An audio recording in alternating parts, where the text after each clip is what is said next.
নমস্কার বন্ধুরা, সকলে কেমন আছো? আমি ভালো আছি। দেখো, আমি এখানে আজকে চিকেনের রেসিপি করব। তার জন্য আমি এখানে 300 গ্রাম চিকেন নিয়ে নিয়েছি। আর দেখো, এখানে 6টা পেঁয়াজ আমি মিডিয়াম সাইজে এইভাবে 4 টুকরো করে কেটে নিয়েছি। দেখো, আর এখানে কিছুটা রসুন আমি ছাড়িয়ে নিয়েছি, একটা গোটা। আর এখানে আমি এইভাবে ছোটো ছোটো টুকরো করে আদা কেটে নিয়েছি। আর দেখো, এখানে 2টো টমেটো নিয়েছি আর কিছুটা কাঁচা লঙ্কা। আর এখানে গোলমরিচের গুঁড়ো, হলুদ, লবণ আর সরষের তেল। দেখো, আমি এখানে কড়াতে কিন্তু একটু তেল গরম হতে দিয়ে দিয়েছি। তাতে আমি গোটা শুকনো লঙ্কা দিলাম 2টো, আর কিছুটা গোটা গরম মশলা দিয়ে দিলাম। তেলটা একটু গরম হতে দেবো এবার। দেখো, তেলটা গরম হয়ে গেছে, একটু কমিয়ে দিলাম। এবার একে একে আমি গোটা পেঁয়াজ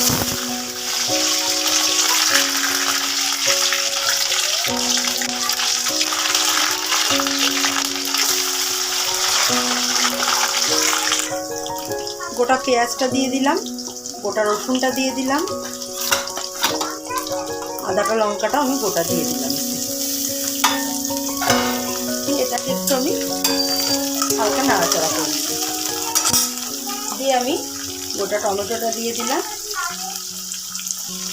আর দেখো, চিকেনগুলোকেও আমি দিয়ে দিলাম।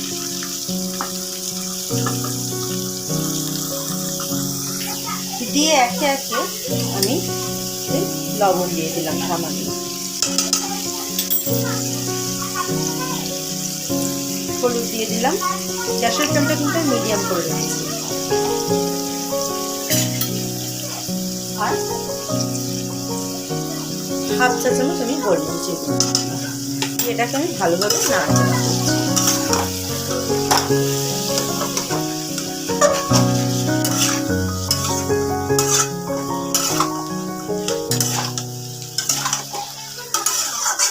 নাড়াচাড়া করে এটাকে আমি চাপা দিয়ে দেব, মিডিয়াম ফ্লেমে গ্যাসটা রেখে।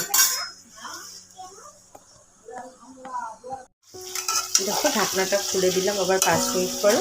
চিকেনটা কিন্তু অনেকটা হয়ে এসেছে। আবার একটু নেড়ে ছেড়ে দিলাম।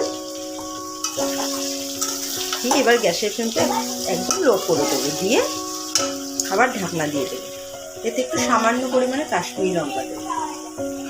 আবার 5 থেকে 7 মিনিট পরে কিন্তু আমি আবার চিকেনের ঢাকনাটা সরিয়ে দিলাম, দিয়ে আবার এটাকে নেড়ে দিচ্ছি। দেখো, চিকেনটা কিন্তু আমার অনেকটাই কষা হয়ে গেছে, দেখতেও সুন্দর হয়েছে। এইভাবে নেড়ে চেড়ে নেব। সামান্য পরিমাণে আমি একটু গরম মশলা দিয়ে দিচ্ছি। চিকেনটা কিন্তু আমার এখানে কষা হয়ে গেছে।